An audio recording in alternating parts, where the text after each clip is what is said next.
Hello friends, welcome to optimistic studies. Optimistic studies में आप सभी का स्वागत है। आज हम अपने मॉडर्न हिस्ट्री के डे 2 में हैं, आधुनिक इतिहास के डे 2 में, जहां हमने स्टार्ट क्या किया था। तो हमने स्टार्ट किया था India during advent of Europeans, यूरोपियों के आगमन के दौरान भारत। तो उसी क्रम को आगे बढ़ाते हुए हम आज की सेशन को स्टार्ट करते हैं।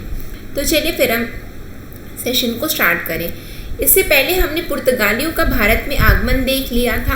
कारण क्या थे, किस तरीके से आए, कहाँ से आए, क्या महत्व थे, क्या सिग्निफिकेंस थे, क्या फैक्टर्स थे डिक्लाइन होने के, उनके क्या पतन के कारण थे, ये हमने पुर्तगालियों का देख लिया है। एवं साथ में हमने पुर्तगाली गवर्नर्स के बारे में भी देख लिया, जहाँ पे एक क्विक रिवीजन हम जल्दी से कर लेते हैं कि हमने अब तक देखा क्या है। तो हमने मेन पॉइंट्स यहाँ पे हमने देखा कि वास्को डी गामा, यदि हमारे एग्जाम में आता है कि वास्को डी गामा इंडिया में कब आया, तो 17 मई 1498 को आया। ये इसकी मदद किसने की, तो इसकी मदद की थी अब्दुल माजिद ने इसकी मदद की थी। यह कहाँ पर आया, सबसे पहले तो कैलिकट में आया। कैलिकट में जमूरिन ने, जो कि कैलिकट का राजा शासक था, तो जमूरिन ने इसका स्वागत किया। दूसरी बार वास्को डी गामा इंडिया कब आया, तो दूसरी बार 1502 में आया। उस समय इसने कैलिकट, कन्नूर और कोचिंग में फैक्ट्री और व्यापारिक स्टेशन स्टैब्लिश किए, और फिर उसके बाद में किलेबंदी भी साथ में की। और फिर उसके बाद और हमने मुख्य पॉइंट इसके बाद में और क्या देखा था, तो हमने देखा था फ्रांसिस्को डा अल्मेड़ा के बारे में देखा था, जिसके बारे में हमने देखा कि उसका कार्यकाल कितना था, तो 1505 से लेकर के 1509 तक का था, जो कि ब्लू वाटर पॉलिसी का, जिसे यदि एग्जाम में आता है कि ब्लू वाटर पॉलिसी किससे संबंधित है, तो फ्रांसिस्को डा अल्मेड़ा से संबंधित है ब्लू वाटर पॉलिसी। फिर हमने क्या देखा था, हमने अल्फांसो डा अल्बुर्क देखा था, जो कि जिसका कार्य कितना था, तो 1509 से लेकर के 1515 का था, जिसके बारे में हमने क्या देखा था, तो ये जो है भारत में पुर्तगालियों के यहाँ पे बहुत अच्छी पैठ का एक प्रमुख कारण था।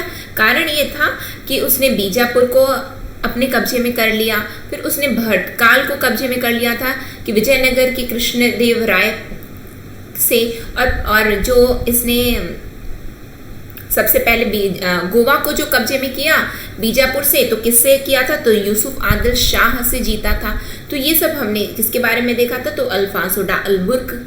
तो ये संस्थापक माना जाता है, पुर्तगालियों का संस्थापक माना जाता है भारत में। ठीक है, फिर और हमने क्या देखा था, तो और हमने देखा था कि नीनो दा कुन्हा ऐसे था कि एक्सपेंशनिस्ट पॉलिसी अपनाया था, विस्तारवादी उसकी नीति थी। विस्तारवादी नीति कि वो क्या किया कि पूर्व की ओर भी रुख किया, यानी कि भारत ये पहले क्या कहाँ थे, तो पहले तो केवल पश्चिमी तट पे थे, और वो नीनो दा कुन्हा कारण बना कि पूर्व की तरफ भी इसके फैलाव का। तो क्या बोला जाता है कि दक्षिण पूर्वी हैबिटेशन, यदि हम देखें कि दक्षिण पूर्व में इनकी हैबिटेशन यदि कहीं पे कोई थी, तो दक्षिण पूर्वी में इनकी कोई हैबिटेशन थी, तो वो कहाँ थी, तो सैन थोमे में थी। कहाँ थी, सैन थोमे में थी। सैन थोमे में पुर्तगालियों की क्या थी, दक्षिण पूर्वीय तट पर यदि कहीं पे कोस्ट में, साउथ ईस्टर्न कोस्ट में इनकी बसावट और कैसे हैबिटेशन या बस्ती हम बोले पुर्तगालियों की, तो कहाँ थी, तो सैन थोमे में थी, सैन थोमे में। ठीक है, तो ये जो है कुछ पॉइंट हमने पुर्तगालियों के बारे में देखे। अब हम आ जाते हैं डच के बारे में, नीदरलैंड के बारे में। नीदरलैंड के बारे में यदि हम देखें, तो नीदरलैंड के बारे में बोला जाता है कि Cornelis de Houtman was the first Dutchman to reach Sumatra and Bantam in 1596। ये क्या किया, ये एक पहला डच ट्रैवलर था। कौन था, कॉर्नेलिस डी हॉटमैन, जो कि 1596 में सुमात्रा और बैंथम पहुंचने वाला पहला डचमैन था। ये क्या किया, वास्को डी गामा क्या किया, आप देखिए हमने मैप के जरिए देखा था। मैप के जरिए हमने क्या देखा कि यहाँ पे वास्को डी गामा आया, ये यहाँ से जो क्या बोलते हैं, यदि हम बात करें अफ्रीका के केप ऑफ गुड होप से ये यहाँ आया। लेकिन डच क्या किए, डच भी उधर से ही आ रहे थे, ऐसे आए, लेकिन वो इधर चले गए कहाँ, सुमात्रा में पहली बार आए। तो क्या नाम था उसका, तो कॉर्नेलिस डी हॉटमैन, जो कि पहला डच यात्री था, जो कि 1596 में सबसे पहले कहाँ आया, तो सुमात्रा में आया और बैंतम में आया। ठीक है, याद रहेगा आप लोगों को कि डच संसद के चार्टर द्वारा मार्च 1605 में गठित नीदरलैंड की यूनाइटेड ईस्ट कंपनी के पास युद्ध छेड़ने, संधि करने और किले बनाने का अधिकार था। क्या था? United East India Company of Netherland formed in March 1605 by the charter of the Dutch Parliament had the powers to wage wars, make treaty and build forts। ये क्या थी? East India company. हमने कल के सेशन में देखा है, day 1 और डे 2 इस तरीके से जो भी लेक्चर्स चल रहे हैं उसके अकॉर्डिंग आप देखिए। तो हमने क्या देखा था? हमने ये देखा था कि ये सभी ईस्ट इंडिया कंपनी है। ये ईस्ट इंडिया कंपनी है, तो अब ये कहाँ की ईस्ट इंडिया कंपनी? नीदरलैंड की है। कल वाली कहाँ की थी? तो पुर्तगाल की थी। तो ये नीदरलैंड वाली कहाँ से लेकर के आए परमिशन? तो ये भी डच पार्लियामेंट से परमिशन लेकर के आए। क्या नाम था उसका? तो चार्टर ऑफ डच पार्लियामेंट से इन्होंने परमिशन लेकर के आया। ठीक है, जो कि कब फॉर्म हुई? तो फॉर्म हुई मार्च 1605 में। और जो ये चार्टर लेकर के आए थे डच पार्लियामेंट से, उस चार्टर में क्या था कि आप क्या कर सकते हो? आप युद्ध कर सकते हो, आप किसी के साथ में संधि कर सकते हो, साथ में आप किले भी बना सकते हो। क्या लिखा था उस चार्टर में? तो उस चार्टर जो कि डच संसद ने इन्हें प्रदान किया था, नीदरलैंड की यूनाइटेड ईस्ट इंडिया कंपनी को जो चार्टर प्रदान किया था, उसमें युद्ध छेड़ने, संधि करने और किले बनाने का अधिकार इन्हें प्राप्त था। तो ये सभी कार्य ये कर सकते थे। देखिए, जैसा कि मैंने आपको क्या बताया, मैंने आपको बताया कि पुर्तगाल क्या किया, तो पुर्तगाल केप ऑफ गुड होप से सीधा यहाँ इंडिया में आया। ठीक है, यहाँ पे आया, लेकिन ये लोग क्या किए? ये यहाँ चले गए। ये कहाँ चले गए? ये यहाँ चले गए, सुमात्रा में सबसे पहले ये आए हैं। ठीक है, तो यानी कि ये पहले उधर गए, अब उसके बाद में फिर इंडिया आएंगे। यानी कि अब ये इंडिया आएंगे तो अब ये कौन से कोस्ट से अब एंटर करेंगे?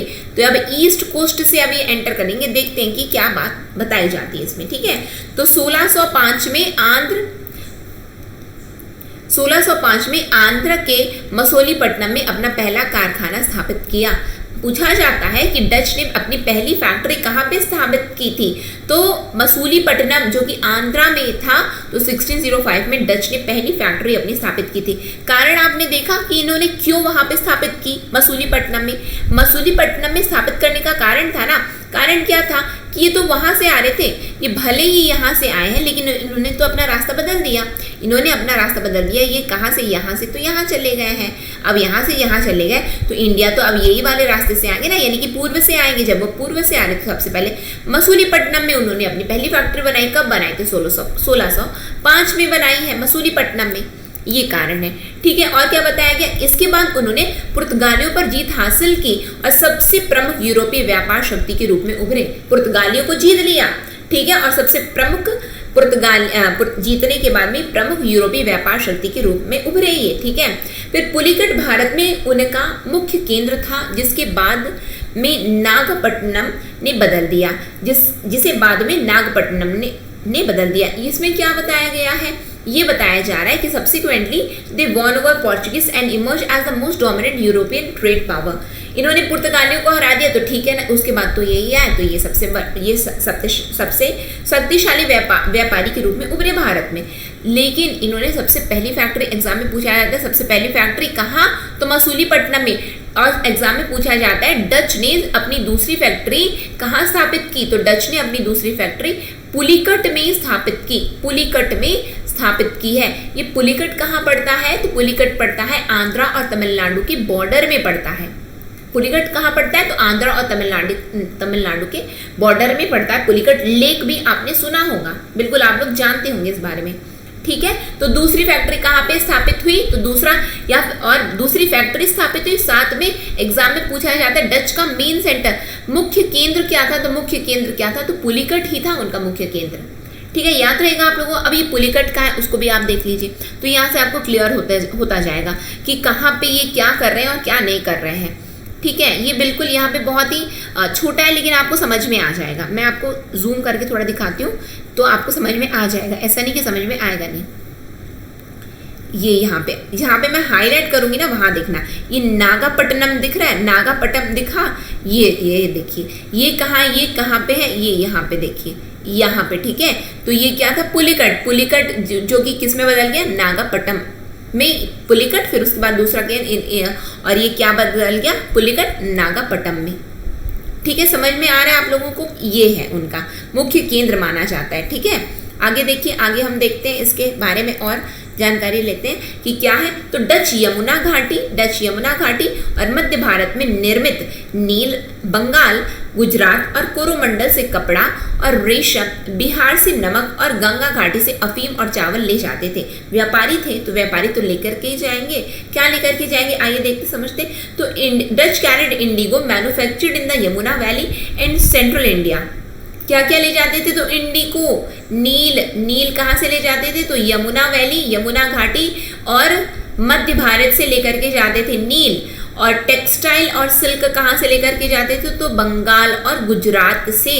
क्या लेकर के जाते थे? बंगाल और गुजरात से। तो बंगाल और गुजरात से ये लेकर के जाते थे कपड़ा और रेशम, कपड़ा, टेक्सटाइल एंड रेशम। ठीक है, और कोरोमंडल, बंगाल, गुजरात और कोरोमंडल से क्या क्या लेकर के जाते थे? तो कपड़ा और रेशम लेकर के जाते थे। बिहार से क्या लेकर के जाते थे? तो बिहार से नमक लेकर के जाते थे। और उसके बाद में अफीम and opium and rice from the Ganga valley. अफीम और चावल कहाँ से लेकर के जाते थे? तो गंगा घाटी से लेकर के जाते थे। ये जो है Dutch carried Indigo manufactured in the Yamuna valley and central, ये पूछा जाता है कहाँ से क्या लेकर के जाते थे। ये ना मैच द फॉलोइंग में पूछा जाता है। अभी आप यदि आप प्यून का एग्जाम दे रहे तो बिल्कुल यही आपके लिए इंपॉर्टेंट है, हो जाता है। प्यून हो गया, हॉस्टल वार्डन हो गया, ABEO की वैकेंसी जो है, ये सभी में इंपॉर्टेंट है आपका। तो याद क्या करना है कि इंडिगो कहाँ से? तो इंडिगो यमुना वैली और सेंट्रल इंडिया से, मध्य भारत से यमुना वैली और सेंट्रल इंडिया से, मध्य भारत से। फिर उसके बाद में कपड़े, रेशम कहाँ से? तो कपड़े, रेशम लेकर के जाते थे बंगाल से, गुजरात से और कोरोमंडल कोस्ट से लेकर के जाते थे। फिर उसके बाद में बात आती है और क्या क्या करते थे? तो ये और क्या ले जाते थे? तो बिहार से लेकर के जाते थे, बिहार से नमक लेकर के जाते थे और गंगा वैली से अफीम और चावल लेकर के जाते थे यमुना घाटी से। ठीक है, आगे देखिए हम लोग, जो कि याद करने का चीज है ये हमारा। ठीक, आगे देखिए, आगे क्या बताया कि 1623 में ब्रिटिश और डच के बीच में एक संधि हुई। 1623 में ब्रिटिश और डच के बीच में संधि हुई और डच ने क्या किया कि डच ने भारत से अपना दावा वापस ले लिया और ब्रिटिश ने इंडोनेशिया से अपना दावा वापस ले लिया। क्या हुआ कि ब्रिटिश ने इंडोनेशिया को कैप्चर कर रखा था और डच उस समय जो है भारत में अच्छी खासी इसकी पकड़ थी। तो इनके बीच में एक संधि हो गई, किसके बीच में? अंग्रेजों के बीच में, और यानी कि ब्रिटिश के बीच में, और किसके बीच में? तो डच के बीच में एक संधि हुई। और वो कब हुई? तो 1623 में हुई। और 1623 की इस संधि में इन्होंने क्या निर्णय लिया? तो इन्होंने निर्णय लिया कि हम ऐसे करते हैं कि अंग्रेजों ने, ब्रिटिशर्स ने बोला हम इंडोनेशिया से अपनी पकड़ छोड़ते हैं, डच ने बोला ठीक है हम भारत से अपनी पकड़ छोड़ते हैं। तो एक दूसरे को इन्होंने हैंड ओवर कर दिया कि ठीक है आप इंडोनेशिया ले लो, हम भारत ले लेते हैं। ये बात हुई। ठीक है, फिर 17वीं शताब्दी यानी कि मिड ऑफ 17th सेंचुरी यदि हम बात करें, या फिर हम बोलते हैं 1650 में क्या हुआ? तो भारत में अंग्रेजी एक बड़ी औपनिवेशिक शक्ति के रूप में उभरने लगी। भारत में अंग्रेज यानी कि एक बड़ी औपनिवेशिक शक्ति के रूप में उभर रहे थे। कब? 1650 में। Anglo Dutch rivalry lasted for 70 years during which Dutch lost their settlement to British one by one। धीरे धीरे इनकी जो प्रतिद्वंदता थी, एंग्लो डच प्रतिद्वंदता 70 वर्षों तक चली और जिसके दौरान क्या हुआ? डच अपनी पकड़ को कमजोर करते हुए जा रहे थे। एक एक करके सारी बस्तियां उनके हाथ से, वो अंग्रेज क्या कर रहे थे? उनके हाथ से एक एक करके सब कुछ छीनते जा रहे थे। इंडोनेशिया को तो छीन लिया 1623 के एक संधि के माध्यम से, उन्होंने भारत को छीन लिया, इंडोनेशिया को देकर के भारत को छीन लिया। यानी कि कितना बड़ा एक, आप सोच रहे हैं कि ब्रिटिश ने क्या किया? इंडिया ले लिया, इंडोनेशिया को दे दिया। ठीक है, क्यों? उसको पता था कि इंडिया हमारे काम का है, इंडिया हमारे काम का है। ठीक है, यहाँ से हमको बहुत कुछ मिल सकता है। और डचों को भारत में साम्राज्य निर्माण में ज्यादा दिलचस्पी नहीं थी, इसीलिए तो उन्होंने दे दिया। और उनकी चिंता क्या थी? केवल व्यापार थी, इसीलिए तो दे रहे थे। क्यों? क्या सोचे? मसाला अच्छा है, अच्छा खासा मसाला हम इंडोनेशिया से ले जाएंगे। ये सोचे कि मसाले में वो भी बहुत आगे, हम मसाले वहां से ले लेंगे, क्या करना है, छोड़ो जाने दो इंडिया को। ठीक है, वैसे भी उनका मुख्य व्यावसायिक हित इंडोनेशिया के स्पाइस द्वीप समूह में था, जहां से उन्होंने व्यापार के माध्यम से भारी लाभ अर्जित किया। मैंने क्या बताया अभी जस्ट? क्यों वो सोचे कि इंडोनेशिया से मसाले ले जाएंगे, क्या करना है अपने को, भारत लेकर के क्या करेंगे, हमको यहाँ पे कोई साम्राज्य थोड़ा ना स्थापित करना है। जो कि हम भारत को ही बस लेकर के रखें। तो इन्होंने ये संधि को स्वीकार किया अंग्रेजों के साथ में और दे दिया, ठीक है भारत को ले लो, हमें इंडोनेशिया को दे दो। The Dutch were not interested in empire building in India, their concern were trade. In any case, their main commercial interest lay in the Spice Islands of Indonesia, from where they earned a huge profit through business. व्यापार के माध्यम से उन्होंने भारी लाभ अर्जित किया है, ठीक है। और अब पतन कैसे हो गया, धीरे धीरे करके तो एक एक छोड़ दिए। तो क्या बताया जा रहा है कि एंग्लो डच प्रतिद्वंदता में डचों की हार और मलय द्वीप समूह की ओर डचों का ध्यान आकर्षित करना। कारण क्या बना, the defeat of the Dutch in the Anglo Dutch rivalry. मैंने क्या बताया आपको कि एंग्लो डच राइवलरी लगभग 70 वर्षों तक चली और धीरे धीरे करके डच ने एक एक बस्तियां, अंग्रेजों ने डच से एक एक बस्तियां उनके हाथ से छीनते गए वो, ठीक है। और क्या किए, पहली बात तो एक डिफीट हो गए, ये हार गए इस युद्ध में, जो इनके बीच में जो युद्ध चल रहा था तो उसमें हार गए। और shifting of Dutch attention towards the Malay archipelago में इनका ध्यान केंद्रित हो गया। तो बोले ठीक है छोड़ो, जाने दो इंडिया को, क्या करना है। फाइनली बेदरा की जो लड़ाई हुई वो इनके बीच में एक ऐसी लड़ाई हुई जो पूरी तरीके से इंडिया से इनका नामो निशान जिसने मिटा दिया। क्या हुआ कि बेदरा की लड़ाई जो कि 1759 में हुई, अंग्रेजों ने डचों को हराया। बेदरा की लड़ाई एग्जाम में आता है कि बेदरा की लड़ाई कब हुई, तो 1759 में हुई। कब हुई, 1759 में। बेदरा की लड़ाई हुई किसके बीच में थी, तो बेदरा की लड़ाई डच और ब्रिटिशर्स के बीच में थी, डच और अंग्रेजों के बीच में थी। इस तरीके से प्रश्न आता है कि बेदरा की लड़ाई, साथ में क्रम पूछ लिया जाता है, पीएससी में आया हुआ है ये क्वेश्चन कि बेदरा की लड़ाई दे दिया था और भी बहुत सारी लड़ाई दे दिया था, और उसमें से हमें क्या बताना था कि सबसे पहली कौन सी लड़ाई थी, यानी कि क्रम जमाना था। पीएससी का क्वेश्चन है, आपको मैं बता रही हूँ, प्रीवियस ईयर क्वेश्चन पेपर देखेंगे तो जानेंगे। व्यापम भी इसी तरीके से प्रश्न करता है, तो ये दोनों ही एग्जाम के लिए आपके लिए रेलेवेंट है, ठीक है। इन द बैटल ऑफ बेदरा the English defeated Dutch, in the battle of बेदरा द इंग्लिश डिफीटेड डच। और बेदरा का युद्ध कब हुआ, तो 1759 में हुआ। समझ में आ रहा है, ये पतन का कारण बना डच का। और क्या कारण बना, तो after prolonged warfare both the parties compromised by which the British agreed to withdraw all their claims on Indonesia and the Dutch retired from India. इतना लंबा इनकी प्रतिद्वंदता चली और धीरे धीरे मैंने क्या बताया, धीरे धीरे सब कुछ एक एक करके अंग्रेज इनसे छीनते गए।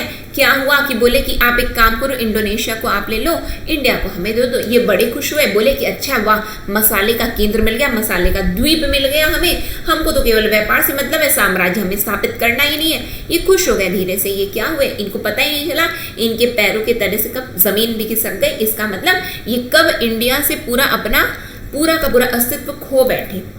अंग्रेजों ने इनके साथ में ऐसे समझौते किए, दोनों पक्षों ने समझौता किया, जिसके द्वारा क्या हुआ कि ब्रिटिश इंडोनेशिया पर अपने सभी दावों को वापस लेने के लिए सहमत हो गए और डच भारत से सेवानिवृत्त हो गए।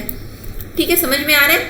और अभी यदि हम किसकी बात करें, यदि हम बात करते हैं किसकी, यदि हम डच कारखानों की बात करें, डच फैक्ट्रीज की बात करें, तो ये बिल्कुल एक इंपॉर्टेंट लिस्ट है जो कि आपको याद रखना है, ठीक है। क्या हुआ कि सबसे पहले डच कारखाना कहाँ स्थापित हुआ उसको देखेंगे, ठीक है। कहाँ हुआ, मसूलीपट्टनम में 1605 में, पुलिकट में 1610 में, सूरत में 1616 में, बिमलीपट्टनम में 1641 में, करिकल में 1645, चिनसुराह में 1653, कासिम बाजार, बारानागोर, पटना, बालासोर, नागपट्टनम, वहां पे हमने देखा था ना नागपट्टनम, पुलिकट बाद में पुलिकट से कहाँ शिफ्ट हो गया, नागपट्टनम, तो कब, तो 1658 में, कोचीन तो 1663 में। इसमें पूर्वी और पश्चिमी दोनों तट शामिल है, यानी कि पूर्वी तट भी है, पश्चिम तट भी है। समझ में आ रहा है। तो ये जो है जहां से ये क्या करते थे, जैसे कि पुलिकट हो गया है ना, तो पुलिकट से ये जो है स्वर्ण सिक्के डाला करते हैं, स्वर्ण सिक्के। पुलिकट ये इनका मुख्य केंद्र बना था, सेंट्रल बना था उनका, became centre of all activities, सभी गतिविधियों का केंद्र बना पुलिकट, जहां से ये स्वर्ण सिक्के पैगोडा को ढाला करते थे। एग्जाम में आता है, पैगोडा को ढाला करते थे ये, ठीक है। कहाँ से, तो पुलिकट से। क्यों, क्योंकि पुलिकट इनका सभी गतिविधियों का केंद्र बना हुआ था, ठीक है, याद रहेगा आप लोगों को। और ये बोला जाता है कि डच ऐसे थे जो कि पहली बार जो है औद्योगिक वेतनभोगी, जो कि भारतीय लोगों को, यहाँ पे मैं लिख देती हूँ तो आपको क्लियर भी हो जाए कि ये पहले ऐसे थे कि जिन्होंने भारत में प्रथम बार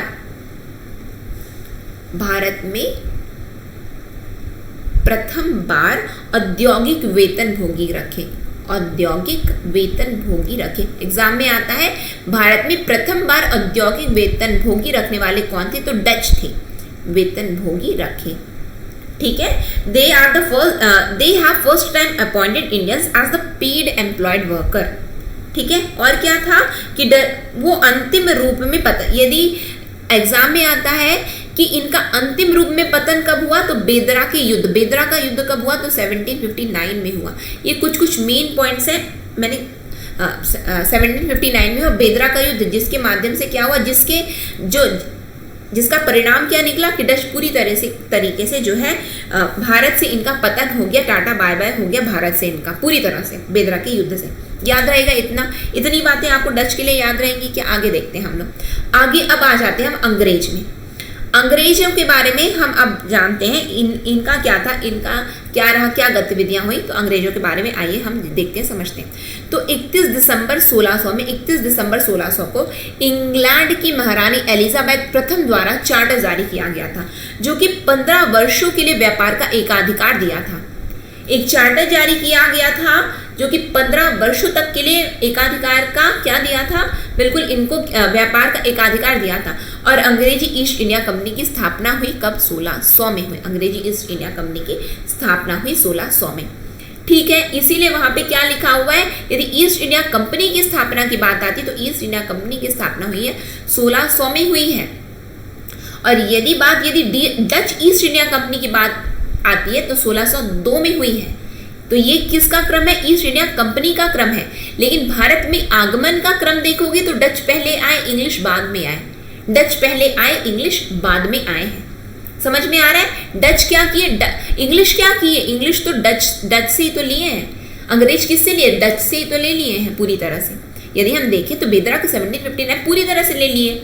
लेकिन यदि भारत में आने की बात आती है तो इंग्लिश जो है डच के बाद में आए हैं। ठीक है, आइए देखते हैं कैसे क्या गतिविधियां हुई और क्या हुआ, आइए देखते हैं, समझते हैं हम इसको। ठीक है, तो क्या है, इंग्लैंड के कप्तान हॉकिंस, इंग्लैंड के कैप्टन हॉकिंस, कप्तान हॉकिंस जो कि 1609 में जहांगीर के शाही दरबार में सूरत में इंग्लैंड व्यापार केंद्र स्थापित करने की अनुमति के लिए पहुंचे। लेकिन पुर्तगाली दबाव के कारण जहांगीर ने मना कर दिया था। क्या कर दिया था? जहांगीर ने मना कर दिया था। और पुर्तगालियों पर कप्तान थॉमस बेस्ट की जीत के साथ सूरत में पहला कारखाना स्थापित किया गया। इसको थोड़ा हम समझेंगे, केवल एक बार रीड बस किया गया है यहाँ पे। On December 31, 1600, the charter was issued by Queen Elizabeth I of England, which gives trade monopoly for 15 years. English East India Company was established in 1600. English East India Company was established in 1600, बिल्कुल याद रखना आप लोग ये चीज। ठीक है, फिर captain Hawkins of England arrived at the royal court of Jahangir in 1609 seeking permission to establish English trade center at Surat, but was refused by Jahangir due to the Portuguese pressure. With Captain Thomas Best's victories over Portuguese, established first factory in Surat. आइए इसको पहले हम समझ लेते हैं कि इसमें लिखा क्या है। तो इसमें क्या लिखा है उसको आप लोग ध्यान से सुनिए तो समझ में आ जाएगा, केवल आपको सुनना है ना। क्या था कि थॉमस स्मिथ, यदि आपसे पूछा जाता है कि अब इंग्लिश ईस्ट इंडिया कंपनी की तो स्थापना हो गई, इंग्लिश ईस्ट इंडिया कंपनी की स्थापना हो गई। इंग्लिश ईस्ट इंडिया कंपनी की स्थापना कब हुई? 1600 में हुई। पहले इसके गवर्नर किसके? तो ईस्ट इंडिया कंपनी का पहला गवर्नर कौन था? मैं क्या बोल रही हूँ? ईस्ट इंडिया कंपनी का पहला गवर्नर। मैं यहाँ पे नहीं बोल रही हूँ कि भारत का, बंगाल का, कहाँ का, मैं ये नहीं बोल रही हूँ। मैं क्या बोल रही हूँ? ईस्ट इंडिया कंपनी का पहला गवर्नर कौन था? तो ईस्ट इंडिया कंपनी का पहला गवर्नर था थॉमस स्मिथ। ठीक है, बातों पे ध्यान, ये जो शब्द है उस पर ध्यान देना कि first governor of east India Company was Thomas Smith. East India company का पहला गवर्नर कौन? तो थॉमस स्मिथ। ये पहली बात ये हो गई क्लियर। फिर उसके बाद क्या हुआ था कि जेम्स फर्स्ट कौन था?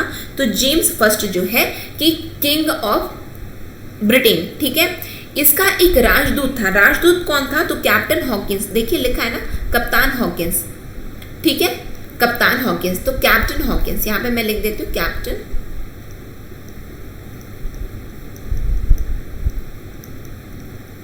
Captain Hawkins. कैप्टन हॉकिंस कौन था? तो जेम्स फर्स्ट का जो है राजदूत था। और ये राजदूत क्या करने गया था? तो जहांगीर के शाही दरबार में गया। ध्यान से सुनना है बस आपको। जहांगीर के शाही दरबार में गया। क्या करने के लिए गया? तो जहांगीर के शाही दरबार में अप्रैल 1609 में गया। ये जहांगीर के शाही दरबार में परमिशन लेने गया था कि हमको परमिशन दे दो, हम जो है यहाँ सूरत में हम क्या करना चाहते हैं? तो हम सूरत में अपना कारखाना, अपना व्यापार केंद्र स्थापित करना चाहते हैं। हम अपनी क्या करना चाहते हैं? हम एक फैक्ट्री जो है स्थापित करना चाहते हैं, इंग्लिश ट्रेड सेंटर हम सूरत में स्थापित करना चाहते हैं। लेकिन उस समय क्या था? तो उस समय पुर्तगाली चल रहे थे। हमने देखा था ना कि दीव में जो है पुर्तगालियों ने कब्जा कर लिया था। दीव में पुर्तगालियों ने कब्जा कर लिया था, ठीक है, और वहाँ गुजरात के राजा को हरा दिया था। तो बस वही बात आती है कि क्या था कि पुर्तगालियों का पूरा एकाधिकार था। अब एकाधिकार पुर्तगालियों का था तो जहांगीर पुर्तगालियों के दबाव में आकर के अंग्रेजों को जो है मना कर देता है। जब ये परमिशन लेने जाता है कैप्टन हॉकिंस जहांगीर के दरबार में, तो जहांगीर मना कर देता है कि नहीं, तुम ना स्थापित नहीं कर सकते, यानी कि परमिशन लेने गया, नहीं दिया, बात खत्म। बात आती कि 1608 में इन्होंने, आपके एग्जाम में इस तरीके से भी प्रश्न आता है, 1608 में इन्होंने पहली बार सूरत में फैक्ट्री एस्टैब्लिश करने का सोचा, लेकिन कर नहीं पाई। क्यों नहीं कर पाए? क्योंकि अप्रैल 1609 में कैप्टन हॉकिंस जेम्स फर्स्ट का राजदूत बन करके गया था जहांगीर के दरबार में, और जहांगीर के दरबार में जहांगीर ने इन्हें मना कर दिया था कि नहीं, तुम फैक्ट्री को स्थापित नहीं करोगे। इसी वजह से सूरत में पहली फैक्ट्री स्थापित नहीं हो पाई, ठीक है। फिर क्या बात आती है कि पुर्तगालियों पर कप्तान थॉमस बेस्ट की जीत के साथ में सूरत पर पहला कारखाना स्थापित हुआ। अब पहला कारखाना क्या स्थापित हुआ उसको भी हम देखेंगे। तो अब पहले कारखाने की पहले हम बात करते हैं कि कहाँ पे क्या हुआ, उसको हम बाद में देखेंगे। अब देखिए, फिर बाद में 1613 में जहांगीर ने आगरा, अहमदाबाद और भरूच में अपना व्यापार केंद्र स्थापित करने के लिए अंग्रेजी सर थॉमस रो को एक फरमान, अनुमति पत्र जारी किया। इसलिए अंग्रेजों ने 1613 में सूरत में अपना पहला व्यापारिक कारखाना स्थापित किया। क्या हुआ कि पहली बात ध्यान से सुनिए, 1608 में इन्होंने क्या, इसीलिए बोला जाता है कि 1608 में हमने देखा है ना, 1608 में कि इनकी स्थापना का वर्ष देखा जाता है। तो 1608 में क्या किया गया कि इन्होंने सोचा कि हम क्या करते हैं कि पहला फैक्ट्री खोल लेते हैं। कहाँ पे? सूरत में खोल लेते हैं। तो ठीक है, खोलें। अब कैसे खोलें? उस समय तो मुगल शासन चल रहा है, इनकी बिना अनुमति हमारे पास तो केवल व्यापार का एकाधिकार है, हमारे पास तो 15 साल के लिए व्यापार का एकाधिकार है, हम तो कुछ कर नहीं सकते हैं। और लेकिन यही डच वाले क्या लेकर के आए थे? तो बोल बिल्कुल युद्ध कर सकते हैं, संधि कर सकते हैं, किलेबंदी भी कर सकते हैं, सब कर सकते थे। लेकिन ये केवल क्या लेकर के आए थे? तो इंग्लैंड की महारानी से ये केवल व्यापार का एकाधिकार इन्हें प्राप्त हुआ था। किसको? तो ईस्ट इंडिया कंपनी को। तो ये कुछ कर नहीं सकते थे, तो इन्हें क्या करना था? इन्हें परमिशन लेना था। उस समय मुगलों का शासन था, उस समय जहांगीर था शासक। जहांगीर के शासन का दरबार में ये गया। कौन गया? तो हमने क्या देखा? अभी हमने कैप्टन हॉकिंस को देखा। तो कैप्टन हॉकिंस गया अप्रैल में गया, जो कि कब गया? तो 1609 में गया। 16 उसने मना कर दिया। अब बोले कि उसने तो मना कर दिया, करें क्या? तो ऐसा करते, फैक्ट्री तो बनाना है, ऐसा करते हम ना पूर्व की ओर रुख कर देते हैं, भारत के पूर्व की ओर में रुख कर देते। तो मसूलीपट्टनम में इन्होंने अपना पहला फैक्ट्री खोला। कब खोला? तो 1611 में ब्रिटिश ईस्ट इंडिया कंपनी की पहली फैक्ट्री भारत में कब खोली गई? तो 1611 में खोली गई। कहाँ खोली गई? तो मसूलीपट्टनम में खोली गई। कहाँ खोली गई? मसूलीपट्टनम में खोली गई थी। याद रहेगा, चूंकि ईस्टर्न को पूर्वी तट पर खोली गई थी, पूर्वी तट की बात करें तो। फिर उसके बाद बात आती है कि अब ये 1613 में, अब आ जाओ, 1611 में स्थापित हो गई। अब 1613 में जहांगीर ने क्या किया? Later in 1613 Jahangir issued a farman, Jahangir ने एक फरमान जारी कर दिया। और वो फरमान क्या था? वो फरमान था अनुमति पत्र जारी कर दिया। किसके लिए? अंग्रेजों के लिए, टू इंग्लिश। और वो किसको, वो कौन था, कौन प्रतिनिधित्व कर रहा था अंग्रेजों का? तो सर थॉमस रो प्रतिनिधित्व कर रहे थे, ठीक है। तो इनको जो है जहांगीर ने एक फरमान जारी किया, जो कि एक अनुमति पत्र था। क्या करने के लिए? कि आप ऐसा करो, to establish their trade centre, आप अपने व्यापारिक केंद्र खोल लीजिए। कहाँ खोल लीजिए? तो आगरा, अहमदाबाद और भरूच में खोल लीजिए। और इसी क्रम में अंग्रेजों ने जो है अपना पहला फैक्ट्री स्थापित किया सूरत में। कब? तो 1613 में स्थापित की। सूरत में अब स्थापित कर रहे हैं। तो सूरत में कब स्थापित किए हैं? तो सूरत में स्थापित किए हैं ये 1613 में सूरत में अपनी पहली फैक्ट्री स्थापित कर पाए हैं। यहाँ पे मैं लिख देती हूँ 1613। यदि पूर्वी तट पूछा गया तो 1613 में इनकी पहली फैक्ट्री स्थापित हुई है। यदि पश्चिमी तट पूछा जाता है तो पश्चिमी तट वेस्टर्न कोस्ट 1600 सॉरी थोड़ा गलत, मैंने पूर्वी पश्चिमी गलत बोल दिया ना यहाँ पे। हाँ, ये यदि आपसे पूर्वी तट पूछा गया तो मसूलीपट्टनम 1611, यदि पश्चिमी तट पूछा जाता है तो 1613, जो कि सूरत में इनकी पहली फैक्ट्री स्थापित हुई है। 1608 में केवल क्या हुआ तो 1608 में ये भी पूछा जाता है, 1608 में सूरत में फैक्ट्री खोलने का इन्होंने केवल प्रयास किया, खोल पाए नहीं है। पहली फैक्ट्री इनकी 1611 में खोली गई है, 1611, और सूरत में इनकी फैक्ट्री खुली है 1613 में खुली है। फरमान जारी किया गया था जहांगीर के द्वारा, जहांगीर ने फरमान जारी किया, वो भी प्रतिनिधित्व कौन कर रहा था उस समय? सर थॉमस रो कर रहे थे। उनको अनुमति पत्र मिला और उनको उस अनुमति पत्र में ये था कि आप जो है आगरा, अहमदाबाद, भरूच में अपना व्यापार केंद्र स्थापित कर लीजिए। उसी क्रम में अंग्रेजों ने सूरत में अपना पहला कारखाना, व्यापारिक कारखाना सूरत में स्थापित कर लिया। याद रहेगा, बहुत बार इससे क्वेश्चन बने, बहुत बार आए हैं, इसीलिए मैंने एकदम धीरे कहा और जिसे आपको याद भी हो जाए। फिर आगे देखिए, आगे क्या बात बताई जाती। फिर क्या हुआ कि 1615 आ गया, 1613 में स्थापित हो गया। अब 1615 में जेम्स फर्स्ट ने क्या किया? जेम्स फर्स्ट कौन है? जेम्स फर्स्ट कौन है? इंग्लैंड का राजा, इंग्लैंड का किंग है, ठीक है। किंग जेम्स फर्स्ट ने क्या किया? थॉमस रो को भेजा। किसको भेजा? सर थॉमस रो को भेजा।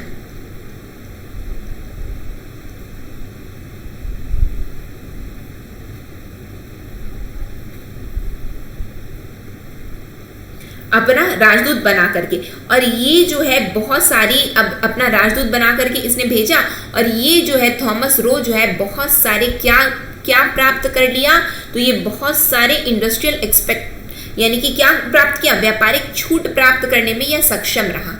व्यापारिक छूट प्राप्त करने में यह थॉमस रो सक्षम रहा। क्यों? क्योंकि अब ये जान गए, अब हमें यहाँ पे यदि ट्रेड करना है, यदि हम यहाँ पे अपना व्यापार केंद्र स्थापित किए, अब व्यापार केंद्र स्थापित किए तो आए दिन हमें तो कर देना पड़ेगा, इसका कर उसका कर, ऐसा करेंगे, ये टैक्स लगेगा वो टैक्स लगेगा। तो ये जो है किंग, कौन सा किंग? तो जेम्स फर्स्ट क्या किया, जो कि इंग्लैंड का राजा था, अपना राजदूत बना करके किसको भेजता है? तो सर थॉमस रो को भेजता है। और सर थॉमस रो जब आता है तो ये सफल हो जाता है बहुत सारे व्यापारिक छूट प्राप्त करने में।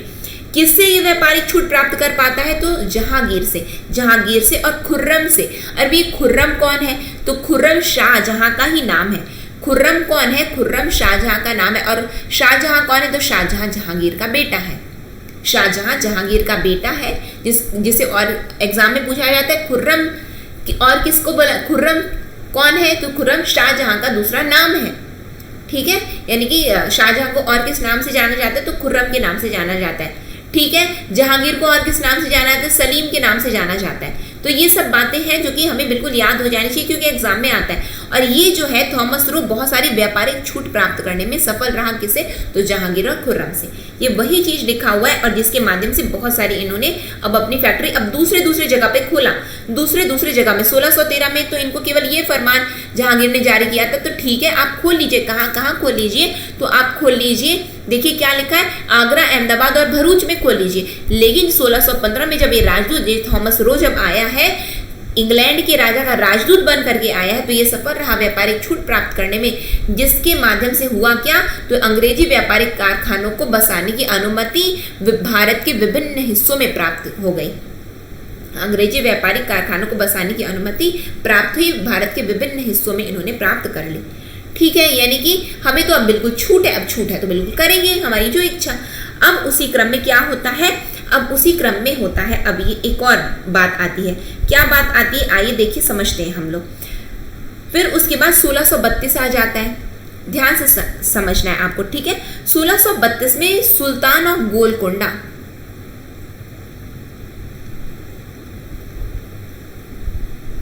सुल्तान ऑफ गोलकोंडा यानी कि गोलकोंडा का सुल्तान क्या करता है? सुनहरा फरमान जारी करता है। सुनहरा फरमान जारी करता है अंग्रेजों के लिए। सुनहरा फरमान जिसे हम बोलते हैं गोल्डन फरमान, जिसे हम क्या बोलते हैं? तो गोल्डन फरमान जारी करता है। सुनहरा फरमान जिसे बोलते हैं, गोल्डन फरमान जारी किया।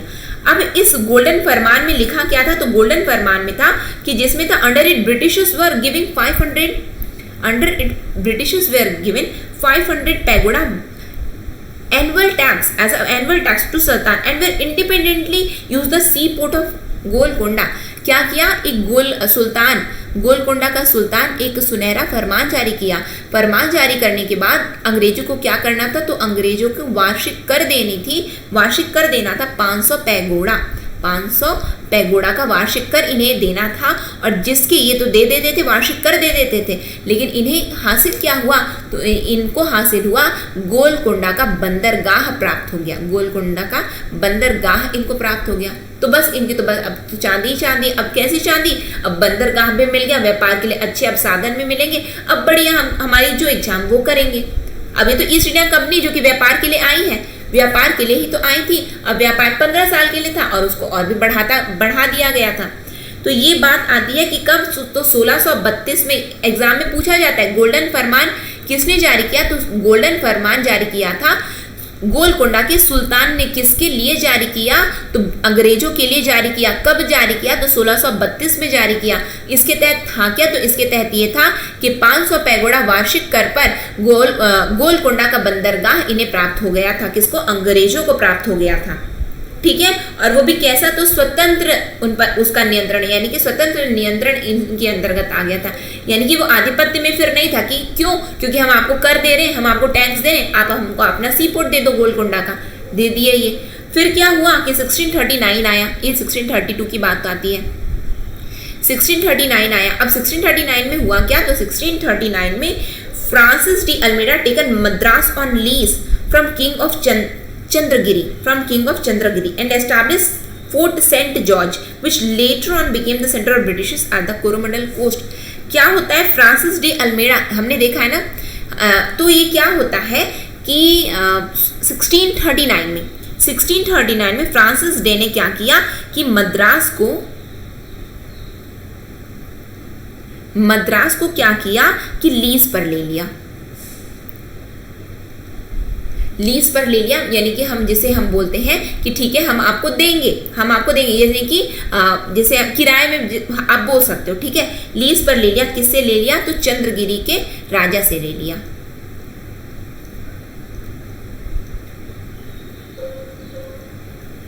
मद्रास को। ठीक है, फिर यही मद्रास को उन्होंने क्या वहां पे क्या बनाया है?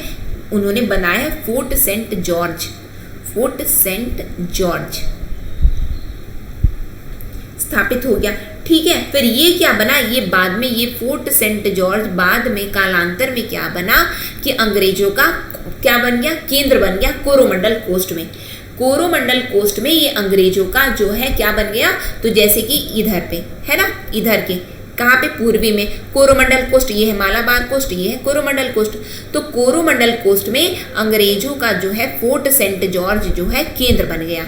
किससे लिया गया था? तो चंद्रगिरी के राजा से लिया गया, मद्रास लिया गया था। फिर बाद में वहां पे किला स्थापित किया फोर्ट सेंट जॉर्ज, और फोर्ट सेंट जॉर्ज क्या बन गया? तो फोर्ट सेंट जॉर्ज वहां पे अंग्रेजों का केंद्र बन गया कोरोमंडल कोस्ट का। याद रहेगा, पूछा जाता है कि फोर्ट सेंट जॉर्ज कहाँ है? मालाबार कोस्ट में है या कोरोमंडल कोस्ट में है? तो फोर्ट सेंट जॉर्ज कहाँ है? तो कोरोमंडल कोस्ट में, जो कि अंग्रेजों का क्या बना था? केंद्र बन गया था। ठीक है, ये 1639 की बात आती है। चंद्रगिरी, याद रखना कि मद्रास किससे लिया गया था? तो मद्रास चंद्रगिरी के राजा से लिया गया था। ठीक, जो बता रही हूँ, जैसा बता रही हूँ वो पीएससी में बिल्कुल पूछा गया है, व्यापम में भी पूछा गया, आपके प्यून के एग्जाम में पूछा जा भी सकता है ये सब क्वेश्चन। ठीक है, फिर उसके बाद बात आती है कि 1661 आ गया। अब ये 1661 आ गया तो इसमें हुआ क्या? तो पुर्तगालियों ने क्या किया? पुर्तगालियों ने अपनी जो प्रिंसेस थी, पोर्चुगीज प्रिंस, और वो प्रिंसेस का क्या नाम था? तो उस प्रिंसेस का नाम था कैथरीन ऑफ ब्रेगेंजा। कैथरीन नाम था उसका। क्या नाम था? कैथरीन। राजकुमारी का क्या नाम था? पुर्तगाली राजकुमारी का क्या नाम था? कैथरीन ऑफ ब्रेगेंजा नाम था, कैथरीन ऑफ ब्रेगेंजा। इसकी शादी किससे हो गई? तो इसकी शादी हो गई अंग्रेजी राजकुमार कौन? तो चार्ल्स द्वितीय।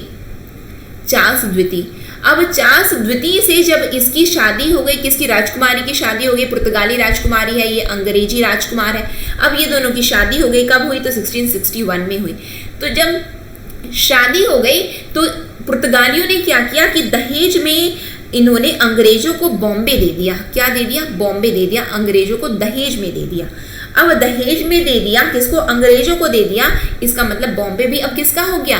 बॉम्बे भी अब अंग्रेजों का हो गया। मद्रास तो हो ही गया। मद्रास को इन्होंने किससे लिया? तो मद्रास को इन्होंने चंद्रगिरी के राजा से ले लिया। बॉम्बे कैसे लिया? तो बॉम्बे को इन्होंने लिया चार्ल्स द्वितीय के दहेज, यानी कि कैथरीन की जब शादी हुई चार्ल्स द्वितीय से, तो वो दहेज में आया। कौन? बॉम्बे आया। कौन दे दिया? तो पुर्तगाली ने दे दिया। ये हो गया बॉम्बे। बॉम्बे पर भी अपना आधिपत्य इन्होंने जमा लिया। ठीक है, देखिए वही लिखा है कि बॉम्बे का नियंत्रण कैसे हुआ? तो चार्ल्स द्वितीय को पुर्तगालियों से दहेज के रूप में मिला है।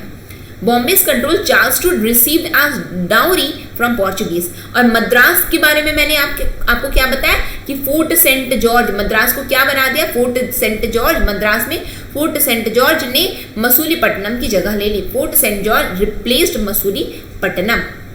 मसूलीपट्टनम था ना, हमने यहाँ पे देखा ना कि यहाँ पे मसूलीपट्टनम था, तो वो क्या बताया गया कि फोर्ट सेंट जॉर्ज मसूलीपट्टनम को रिप्लेस कर दिया। वहां पे फोर्ट सेंट जॉर्ज क्या बन गया? तो फोर्ट सेंट जॉर्ज बन गया है अंग्रेजों का केंद्र बन गया। ठीक है, बिल्कुल याद रहेगा। क्या? कोरोमंडल कोस्ट में पड़ता है ये।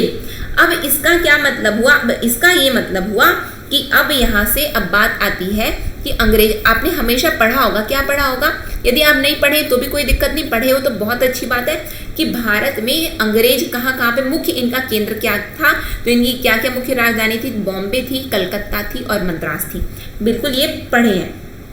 फिर क्या होता है कि ये लोग 1687 में, कब? तो 1687 में इन्होंने अपना कैपिटल क्या बनाया था? अंग्रेजों ने अपना कैपिटल सूरत बनाया हुआ था। इन्होंने अपना कैपिटल सूरत बनाया हुआ था। तो सूरत से इन्होंने अपना कैपिटल कहाँ शिफ्ट कर दिया? कौन सा?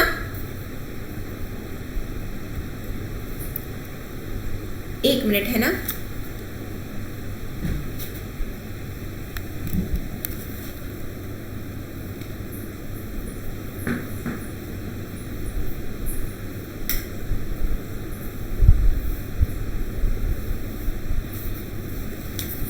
हम क्या देख रहे थे? हम ये देख रहे थे कि 1687, अब 1687 की यदि बात आती है तो 1687 में इन्होंने अपनी कौन सी, सूरत को पूरा कैपिटल नहीं, पश्चिमी छोर का कैपिटल, राजधानी क्या थी अंग्रेजों की? यदि आपसे पूछा जाता है कि पश्चिमी तट का मुख्यालय क्या था इनका? पश्चिमी तट का मुख्यालय इनका सूरत था। अंग्रेजों का पश्चिमी तट का मुख्यालय सूरत था और सूरत से इन्होंने 1687 में अपना, सूरत से वो मुख्यालय कहाँ शिफ्ट कर दिया? तो बॉम्बे में अपना मुख्यालय शिफ्ट कर दिया।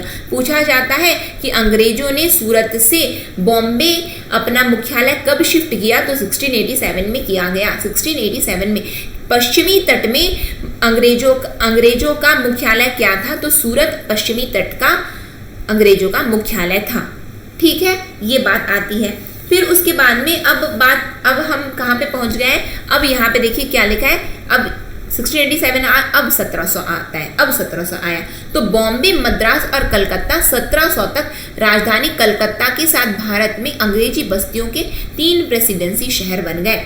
Bombay, Madras and Calcutta became 3 presidency towns of English settlements in India by 1700 with capital Calcutta. अब इनका पूरा, यदि हम देखें कि अंग्रेजों का पूरा यदि राजधानी क्या है, तो अंग्रेजों की राजधानी बन गई थी उस समय कलकत्ता, जो कि भारत की भी राजधानी बन गई थी। कलकत्ता भारत की राजधानी थी। ठीक है, 1700 की ये बात है। और 1700 में इनके ये तीनों प्रेसिडेंसी शहर इनके कब्जे में आ गए। मद्रास तो मैंने बताया कि चंद्रगिरी के राजा से इन्होंने ले लिया।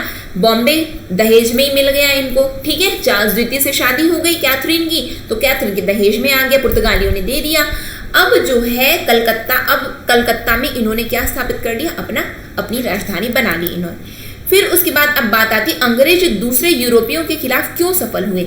Why the English succeed against other Europeans. कारण क्या था कि इनके सफल होने के कारण क्या क्या है, तो उसको हम देखते हैं। ठीक है, तो इसको यदि हम बात करें, ये यहाँ पे उससे पहले ये टॉपिक को देखने से पहले थोड़ा कुछ और टॉपिक हमें देखना बचा है, और उसको पहले आप लोग ध्यान से सुनिए और उसके बाद में हम यहाँ पे आते हैं। ठीक है, बात आती है कि गेराल्ड ऑंगियर जो कि 1669-67 में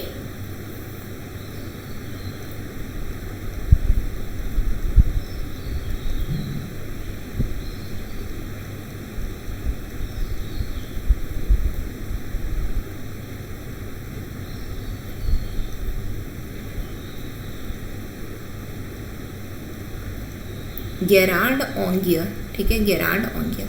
अब ये कौन है, इनका नाम ये कहाँ से आ गया भाई, ये वाली बात आती है। ये गेराल्ड ऑन्गियर कौन है, तो गेराल्ड ऑन्गियर क्या माने जाते हैं, तो गेराल्ड ऑन्गियर ने बॉम्बे को एस्टैब्लिश्ड बॉम्बे, एग्जाम में आता है हु एस्टैब्लिश्ड बॉम्बे, बॉम्बे की स्थापना किसने की, तो गेराल्ड ऑन्गियर ने की। कौन था ये, तो ये था गवर्नर ऑफ बॉम्बे, जो कि प्रेसिडेंट ऑफ सूरत था, प्रेसिडेंट ऑफ सूरत, सूरत का अध्यक्ष, सूरत का अध्यक्ष, जो कि इनका मुख्यालय क्या था, सूरत था, तो वह उस मुख्यालय का अध्यक्ष कौन था, तो गेराल्ड ऑन्गियर था, ठीक है। और ये जो है बाद में क्या बन गया, इसने क्या किया, बॉम्बे की स्थापना की, जो कि गवर्नर ऑफ बॉम्बे था, गवर्नर ऑफ बॉम्बे, इसने ही बॉम्बे की स्थापना की है, याद करना एग्जाम में आता है ये, ठीक है। क्योंकि क्या कार्य था, तो क्या कार्यकाल था, तो 1669 से लेकर के 1677, 1669 से 1677, ठीक है। फिर उसके बाद में आता है 1651, थोड़ा कुछ बीच में कनेक्टिंग डॉट्स है, उसको ही बताया जा रहा है, जो कि एग्जाम में पूछा जाता है, ठीक है। तो ध्यान से बस समझना है आपको। 1651 में क्या हुआ, रूलर ऑफ बंगाल क्या था, 1651 में क्या हुआ, रूलर ऑफ बंगाल, जो कि जिसका क्या नाम था, शाह सूजा, शाह सूजा,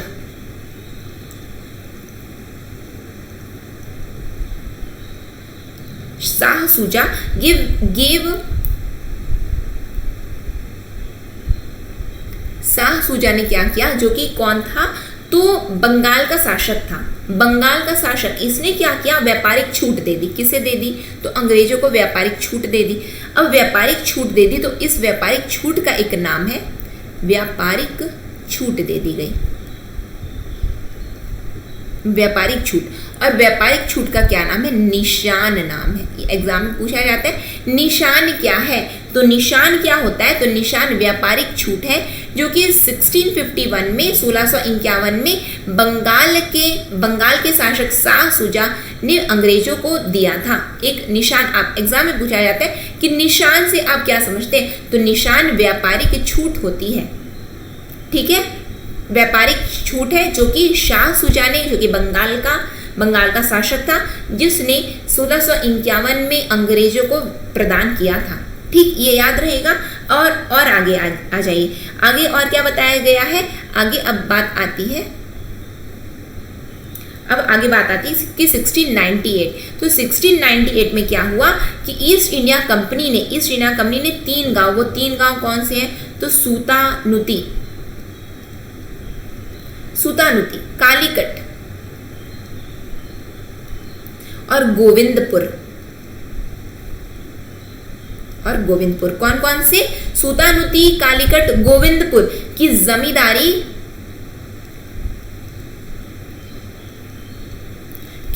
क्या किया, तो 1200 रुपए भुगतान कर प्राप्त की, किसने की, तो ईस्ट इंडिया कंपनी ने सूतानुती, कालीकट और गोविंदपुर की जमींदारी प्राप्त की थी, कितने की, तो 1200 रुपए प्राप्त की थी, ठीक है। और यहाँ पर इन्होंने क्या किया, तो यहाँ पर ये 3 को एग्जाम में आता है, ये 3 को मिला, और यहाँ पे इन्होंने क्या किया कि फोर्ट विलियम स्थापित कर दिया, क्या, फोर्ट विलियम का निर्माण किया।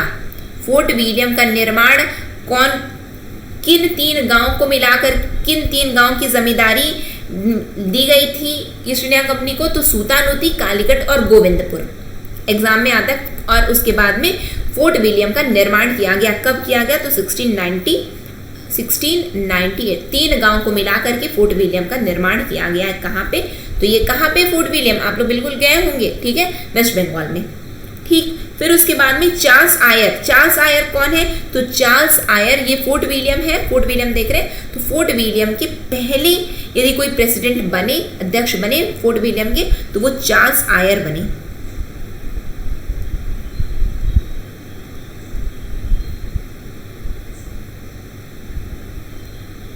Charles Eyre.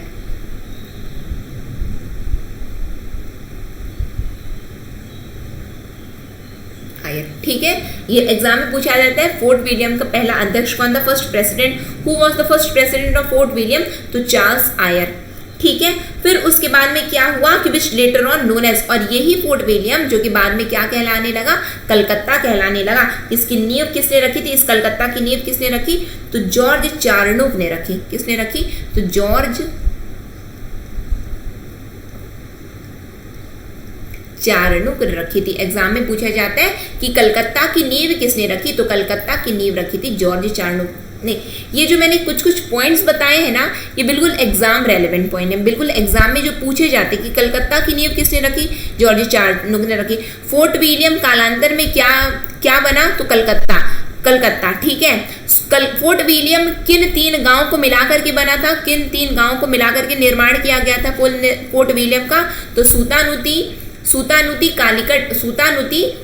कालीकट और गोविंदपुर गांव को मिलाकर के फोर्ट विलियम का निर्माण 1698 में हुआ, जो कि कालांतर में कलकत्ता के रूप में उभर करके आया। कलकत्ता की नींव किसने रखी थी, तो जॉर्ज चार्नोक ने रखी थी। इतनी बातें बिल्कुल क्या आप लोगों को क्लियर है। अब हम आगे देखें, आगे अभी तक जितना भी मैंने बताया क्या ये सभी पॉइंट्स आपको क्लियर है। अब हम आगे देखें, ठीक है। अब बात आती है कि क्यों ये अंग्रेज दूसरे यूरोपियों की अपेक्षा ये सफल रहे। कारण ये था व्यापारिक कंपनियों की संरचना और प्रकृति। व्यापारिक कंपनियों की संरचना, घर पर कई प्रतिद्वंदी कंपनियों के समामेलन के माध्यम से गठित इंग्लिश ईस्ट इंडिया कंपनी निदेशक मंडल द्वारा नियंत्रित की जाती थी, जिसके सदस्य सालाना चुने जाते थे। क्या था कि structure and nature of the trading company, पहली बात तो उनका ऐसी संरचना और प्रकृति थी किसकी, तो इस कंपनी की, ईस्ट इंडिया कंपनी की ऐसी प्रकृति थी। कैसी प्रकृति थी, तो आइए देखिए। तो English east India company formed through amalgamation of several rival companies at home, यानी कि यहाँ पे आपस में लड़ रहे हैं अपने घर में। अब बोल रहे हैं कि ठीक है तुम आपस में लड़ो मत कि मुझे जाना है इंडिया, कि वहाँ पे ये जा रहे, ईस्ट इंडिया कंपनी गई है, बहुत अच्छा ये लोगों बहुत अच्छा इनका व्यापार हो रहा है, हम भी जाएंगे। बोले लड़ो मत, ऐसे करते कि तुम लोगों को सिलेक्ट कर लिया जाता, तुम लोगों को इलेक्ट कर लिया, सालाना तुमको इलेक्ट किया जाएगा। और वो इलेक्ट किसके द्वारा किया जाता था, board of directors, controlled by a board of director whose members, जिसके बोर्ड ऑफ डायरेक्टर्स के मेंबर क्या किए जाते थे, तो सालाना चुने जाते थे। और ये क्या बताया गया, ये जो इंग्लिश ईस्ट इंडिया कंपनी को कंट्रोल कौन कर रहा था, तो इंग्लिश ईस्ट इंडिया कंपनी को कंट्रोल बोर्ड ऑफ डायरेक्टर्स के द्वारा, BOD जिसे हम बोलते हैं ना, बोर्ड ऑफ डायरेक्टर निदेशक मंडल द्वारा नियंत्रित था। और निदेशक मंडल के जो सदस्य थे वो सालाना चुने जाते थे। और वो क्यों बोर्ड ऑफ डायरेक्टर्स के द्वारा क्यों ईस्ट इंडिया कंपनी को कंट्रोल किया जा रहा था, क्योंकि घर पे ही प्रतिद्वंदिता थी कि ये एक कंपनी गई है, उनको बस अधिकार दे दियो, वो जाकर के अच्छी कमाई करके आ रहे, हम भी जाएंगे। आपस में ही लड़ रहे थे, बोले कि ठीक है कोई दिक्कत नहीं है, तुम लोग सब लोग मिल करके जाओ, लेकिन तुम जो बोर्ड ऑफ डायरेक्टर्स के द्वारा तुम्हारा नियंत्रण होगा। ये पहला कारण बना कि इन लोग लड़ने नहीं पाए, ये एक कारण बना। दूसरी बात क्या थी, नौसेना श्रेष्ठता, यानी कि naval superiority. Royal navy of Britain was not only the large, it was the most advanced of its time. अपने समय की सबसे उन्नत थी क्या, तो नौसेना किसकी, तो ब्रिटेन की रॉयल नेवी न केवल सबसे बड़ी थी बल्कि अपने समय की सबसे उन्नत थी। ये दूसरा कारण बना कि कैसे ये जीत पाए बाकी व्यापारियों की अपेक्षा। औद्योगिक क्रांति की वजह से, इंडस्ट्रियल रेवोल्यूशन, ये जो केवल पॉइंट्स है ना, केवल उतना ही आपको याद रखना है, और बाकी उसके अंदर का तो केवल समझने के लिए, केवल इसके अंदर केवल पॉइंट्स को याद करना है, क्योंकि एग्जाम में पूछा जाता है, पॉइंट दे दिया जाता है। तो निम्न में से क्या है मुख्य कारण अंग्रेज दूसरे यूरोपियों के खिलाफ सफल होने के, अंग्रेजों के दूसरे यूरोपियों के खिलाफ सफल होने के कौन से कारण है, तो पहला कारण क्या है, व्यापारिक कंपनियों की संरचना और प्रकृति।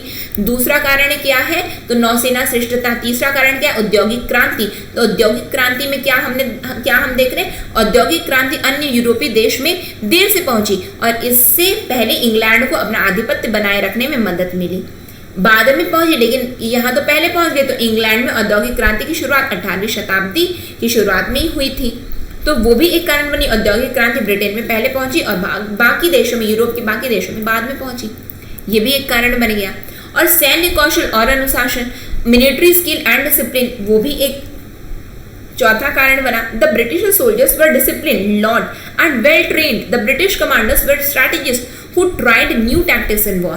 सैन्य कौशल और अनुशासन, तो ब्रिटिश सैनिक एक अनुशासित और अच्छी तरह से प्रशिक्षित थे। ब्रिटिश कमांडर रणनीतिकार थे जिन्होंने युद्ध में नई रणनीति की कोशिश की थी, यानी कि उन्हें बहुत अच्छा उनमें सैन्य कौशल और अनुशासन था उनमें, ये भी चौथा कारण बना। फिर उसके बाद में और क्या कारण है, तो स्थिर सरकार थी, स्टेबल गवर्नमेंट थी। ये नहीं कि आज आ रही है कल जा रही है, वैसा नहीं था। ब्रिटेन में कुशल राजाओं के साथ क्या था, तो स्थिर स्थिर सरकार थी, स्थिर सरकार थी वहां पे। कहाँ पे? ब्रिटेन में। Stable government, Britain witness stable government with efficient monarchs, with efficient यानी कि राजा। वहां पे क्या है? वहां पे जो प्रेसिडेंट होते हैं तो प्रेसिडेंट के पोस्ट वहां पे मोनार्च यानी कि राजा का बेटा ही राजा बनेगा, इस तरीके से वहां पे बात आती है। ठीक है, कहाँ पे? तो ब्रिटेन में। तो वही था, तो सरकार बड़ी स्ट्रांग थी वहां पे, तो इस वजह स्थिर सरकार भी एक कारण बना। धर्म के लिए उनमें कम उत्साह था, लेसर जील फॉर रिलीजन। यही हम पुर्तगालियों का हमने देखा, तो क्रिश्चियन मिशनरी पे यानी कि धर्मांतरण, तो उनके इस धर्मांतरण की नीतियों के विरोध में भारतीय लोग खड़े हो गए। ठीक है, अब भारतीय लोग खड़े हो गए, लेकिन ये धर्मांतरण यदि हम देखें कि बाकियों की अपेक्षा की हम बात कर रहे हैं, तो ये क्या थे? धर्मांतरण में ये कम रुचि लिए हैं। कौन? तो अंग्रेज। तो धर्म के लिए कम उत्साह यानी कि स्पेन, पुर्तगाल या डच की तुलना में ब्रिटिश धर्म के प्रति कम उत्साही और ईसाई धर्म के प्रसार में कम रुचि रखता था। यहाँ पे आपको ध्यान क्या देना है? धर्मांतरण ये भी करते थे, लेकिन उनकी अपेक्षा में कम करते थे, और यही है कि दूसरे यूरोपियों के खिलाफ कैसे सफल रहे, उनकी अपेक्षा बताई जा रही है। समझ में आ रहा है आप लोगों को? आगे देखिए, आगे बात आती है किसकी? तो आगे इसके और देखते हैं, और आगे क्या है? तो ऋण बाजार का उपयोग। ब्रिटेन ने अपने युद्ध के वित्त पोषण के लिए ऋण बाजारों का उपयोग किया था। यूज ऑफ डेप्ट मार्केट। ब्रिटेन यूज्ड द डेप्ट markets to fund its war, यानी कि क्या किया? ऋण बाजारों की सहायता ली, यानी कि ये किसी भी प्रकार से जो है ये क्या करते थे? वित्त पोषण के लिए ऋण बाजारों का उपयोग करते थे। तो इनका बहुत सुचारू रूप से हर चीज चल भी रहा था, सुचारू रूप से चल भी रहा था। कभी इनको लगता था कि हम ऐसा करें, लीज पर ले लें, तो लीज पर ले लेते थे। ठीक है, यानी कि ठीक है हम आपको देंगे, आप हमें उधार पे दे दीजिए, हम आपको पैसा पटाते रहेंगे। तो ऐसी वाली इनके साथ में ऐसी स्थितियां थी, तो वो भी कारण है कि ये जो है लंबे समय तक टिक पाए हैं, लंबे समय तक टिक पाए। ये मुख्य कारण है, क्योंकि एग्जाम में डायरेक्टली उठा करके पूछे जाते हैं, तो ये पॉइंट्स आप लोग बिल्कुल याद रखना। अब बात आती है फ्रेंच की, यानी कि फ्रांसीसी की। अब फ्रेंच आ गए, तो फ्रेंच का गठन कब हुआ? तो फ्रेंच का गठन हुआ 1664 में हुआ। कब हुआ? तो 1664 में फ्रेंच ईस्ट इंडिया कंपनी का गठन हुआ। तो 1664 में सूरत में इन्होंने अपना पहला कारखाना स्थापित करने के लिए किया गया था। फ्रांसिस कारोन, क्या नाम था? तो फ्रांसिस कारोन द्वारा क्या किया इन्होंने? French East India Company was formed in 1664, establishing their first factory at Surat by Francis Caron. Francis Caron ने सूरत में कब? तो 1664 में फ्रेंच ईस्ट इंडिया कंपनी का गठन किया सूरत में। यदि हमसे पूछा जाता है कि फ्रेंच की पहली ईस्ट इंडिया कंपनी का गठन कहाँ हुआ, तो 1664 में सूरत में हुआ है, सूरत में। अब आप ये बताइए, अंग्रेजी यानी कि east India company, English east India company का सबसे पहली फैक्ट्री कहाँ पे हुई? तो मसूलीपट्टनम में। कब? तो 1611 में। और यही बात यदि सूरत में वो कब हुए? तो 1613 में। 1608 में प्रयास किया गया था सूरत में फैक्ट्री स्टैब्लिश करने का, सोचा गया, जिसके तहत में अप्रैल 1609 में क्या किया गया? जहांगीर के दरबार में गए, लेकिन परमिशन मिली नहीं। ये मैं क्यों आपको बता रही हूँ? आपको पता है बार बार, क्योंकि एग्जाम में बहुत बारी क्वेश्चन आया है, इसीलिए बिल्कुल आप भूले ना, इसीलिए मैं आपको बता रही हूँ। अब यही बात यदि हम डच के लिए देखें, तो 1605 में मसूलीपट्टनम में उन्होंने डच ने स्थापित किया। ठीक है, उसके बाद मसूलीपट्टनम के बाद वो कहाँ? पुलिकट में। पुलिकट मुख्य केंद्र था। ये सब हम बिल्कुल देखे हैं कि नहीं? और यही बात यदि हम देखें तो कोचीन में कौन था? तो कोचीन में पुर्तगाली थे, कोचीन में पुर्तगाली। फिर लेकिन 1530 में गोवा में उन्होंने अपना कैपिटल शिफ्ट कर दिया। उसके बाद में गोवा में ही पुर्तगाली जो है, यदि हम देखें तो पुर्तगालियों की बस्ती कहाँ पे पाई जाती भारत में? तो गोवा में पाई जाती है। ये चीज बिल्कुल हमने देखा है, तो ये चीज बिल्कुल रटा हुआ आपको होना चाहिए। ठीक है, अब आगे देखिए, ये फ्रांसिस मार्टिन ने 1673 में पौंडीचेरी की स्थापना की और पौंडीचेरी के पहले गवर्नर बने। एग्जाम में पूछा जाता है पौंडीचेरी के पहले गवर्नर कौन? तो फ्रांसिस मार्टिन। फ्रांसिस मार्टिन जो है पौंडीचेरी के पहले गवर्नर बने। फ्रांसीसी यानी कि फ्रेंच गवर्नर पहले कौन से थे? पौंडीचेरी की स्थापना कब हुई? तो पौंडीचेरी की स्थापना हुई है 1673 में। 1673 में पौंडीचेरी की, जिसे हम पुडुचेरी बोलते हैं, अभी क्या बोलते हैं? पुडुचेरी बोलते हैं। तो इसके बाद से पौंडीचेरी भारत में फ्रांसीसी संपत्ति का मुख्यालय बन गया। पुर्तगालियों का मुख्यालय गोवा, पुर्तगालियों का मुख्यालय गोवा बना। और उसके बाद में हमने क्या देखा? पुलिकट जो है किसका बना था? तो डच का मुख्यालय क्या बना था? तो पुलिकट बना था। ठीक है। फिर उसके बाद में हमने क्या देखा था, हमने ये देखा, अभी क्या देख रहे हैं हम कि पुडुचेरी किसका बना, तो इनका बना, किसका, फ्रेंच लोगों का बना पुडुचेरी मुख्यालय। पुडुचेरी की स्थापना कब हुई, तो 1673 में हुई, याद रहेगा आप लोगों को। आगे देखिए, पुडुचेरी की स्थापना किसने की, तो फ्रांसिस मार्टिन ने की। किसने की, Francis Martin founded Pondicherry in 1673 and became the first governor of the Pondicherry which presently known as Pondicherry is presently known as Puducherry, ठीक है। Henceforth Pondicherry became the headquarter of the French possessions in India। आगे देखिए, आगे क्या बताया जा रहा है कि 18वीं शताब्दी की शुरुआत में अंग्रेजी और फ्रेंच भारत में अपने वर्चस्व के लिए प्रतिस्पर्धा कर रहे थे, मुख्यतः कर्नाटक और बंगाल क्षेत्र में। अंग्रेजी, यदि हम बात करते हैं तो अंग्रेजी और फ्रेंच के बीच में प्रतिस्पर्धा किन क्षेत्रों को लेकर के थी, तो एग्जाम में आता है तो आपको याद रखना है कर्नाटका और बंगाल को लेकर के थी। कर्नाटका और बंगाल को लेकर के अंग्रेजों और किसके बीच में, अंग्रेजों और फ्रेंच के बीच में, फ्रांसीसियों के बीच में जो मुख्य जो है इनके बीच में प्रतिस्पर्धा हुआ करती थी। In the beginning of the 18th century English and the French were competing for the supremacy in India mainly in the Carnatic and the Bengal region, ठीक है। फिर आगे क्या बात आती है कि अब युद्ध तो कर रहे हैं, किसके लिए, कर्नाटका के लिए, कर्नाटका के लिए। तो उसी क्रम में 3 कर्नाटक युद्ध हुए, 3 कार्नेटिक वार्स हुए, किसके किसके बीच में हुए हैं, तो फ्रेंच और अंग्रेजों के बीच में हुए हैं। तो 3 कर्नाटक युद्धों के बाद अंततः फ्रेंच को कुचल दिया गया और पौंडीचेरी तक सीमित कर दिया गया, यानी कि पौंडीचेरी यानी कि फ्रेंच जो है केवल और केवल कहाँ तक सीमित हो गए थे, तो फ्रेंच तक, फ्रांस तक, फ्रेंच केवल पौंडीचेरी तक सीमित हो गए थे, ठीक है। फ्रेंच यहाँ तक केवल पौंडीचेरी तक सीमित हो गए। वो कौन से 3 कार्नेटिक युद्ध थे, आइए देखते हैं, समझते हैं।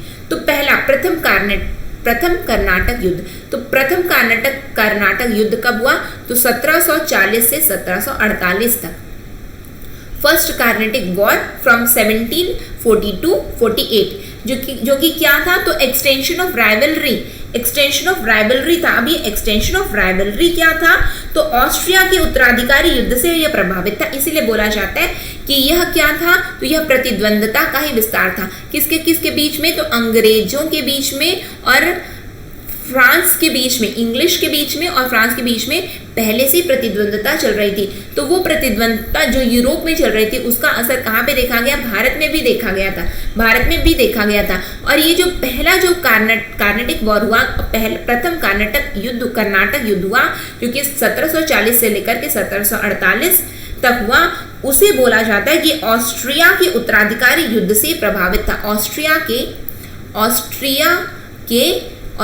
के उत्तराधिकारी युद्ध से प्रभावित था ये युद्ध, ठीक है। और क्या बोला जाता है कि यह फिर समाप्त कैसे हुआ ये युद्ध, ठीक है, कि प्रतिद्वंदता का ही विस्तार है, लेकिन अंत कैसे हुआ, तो एक्सला चैपल की संधि द्वारा यह युद्ध समाप्त हुआ। ये बिल्कुल पूछा जाता है कि एक्सला चैपल की संधि किस युद्ध से संबंधित है, तो एक्सला चैपल की संधि प्रथम कर्नाटक युद्ध से संबंधित है, जो कि किसके बीच में हुआ था, तो 1740 से लेकर के 1748 में अंग्रेजों और फ्रांस के बीच में हुआ था, जो कि क्या था, तो ये जो है प्रतिद्वंदता का ही विस्तार था, जो कि यूरोप में अंग्रेज और फ्रांस के बीच में चल रहा था, जो कि ऑस्ट्रिया का उत्तराधिकारी युद्ध से प्रभावित था, ठीक है। Ended in 1748 by the treaty of Aix-la-Chapelle. अब पूछा जाता है एक्सला चैपले किस वर्ष में यह संधि कब हुई, तो 1748 में हुई थी एक्सला चैपल की संधि, ठीक है। आगे देखिए, अब द्वितीय कर्नाटक युद्ध में आ जाइए। ये द्वितीय कर्नाटक युद्ध क्या था, तो द्वितीय कर्नाटक युद्ध में जो है इनकंक्लूसिव रहा, undetermined the French and the English power in South India. अनिर्णायक दक्षिण भारत में फ्रांसीसी और अंग्रेजी शक्ति को इसने कमजोर कर दिया। क्या था, अनिर्णायक युद्ध था, लेकिन दक्षिण भारत में फ्रांसीसी और अंग्रेजी शक्ति को कमजोर कर देने वाला यह युद्ध था, ठीक है। और इसमें हुआ क्या था, तो इसमें जो है फ्रांस का गवर्नर जो कि डुप्लेक्स था, उसकी हार हुई थी। इस युद्ध का अंत यदि पूछा जाता है तो किस संधि के माध्यम से हुआ, तो पौंडीचेरी की संधि। कौन सी संधि, तो पौंडीचेरी की संधि हुई थी। द्वितीय कर्नाटक युद्ध को रोकने के लिए पौंडीचेरी की संधि हुई थी, ट्रीटी ऑफ पौंडीचेरी। ठीक है, याद रखेंगे आप लोग। कब से कब तक का था? तो 49 से लेकर के 54 तक, 49 से 54 तक का था ये। ठीक है, 49 से 1749 से लेकर के 54 का ये युद्ध था। ठीक है, अब आगे देखिए तृतीय कर्नाटक युद्ध। तो तृतीय कर्नाटक युद्ध ये जो है ये पार्ट किसका था? तो 7 इयर्स वॉर का ही पार्ट था। 7 साल जो 7 साल का जो युद्ध चल रहा था, किसके बीच में चल रहा था? जो कि यूरोप में चल रहा था 7 साल, ये उसी का पार्ट था जो कि इंडिया में हो रहा था, ठीक है। जो कि अंत कैसे हुआ, किसके किसके बीच में हो रहा था? ये 7 सालों से जो युद्ध चल रहा था, कहाँ? यूरोप में चल रहा था। कब से कब तक? तो 1756 से लेकर के 63। उसी का परिणाम कहाँ देखने को मिला? तो तृतीय कर्नाटक युद्ध के रूप में भारत में देखने को मिला। हो कहाँ रहा था? तो यूरोप में हो रहा था। उसका प्रतिद्वंद यदि हम देखें तो उसका इमेज कहाँ पे देखने को मिला? तो उसका इमेज भारत में भी देखने को मिला, जो कि 7 साल तक चला। तीसरा कर्नाटक युद्ध जो कि निर्णायक युद्ध हुआ, और यह अंत कैसे हुआ? तो ये पेरिस की संधि, ट्रीटी ऑफ पेरिस से इसका अंत हुआ। Treaty of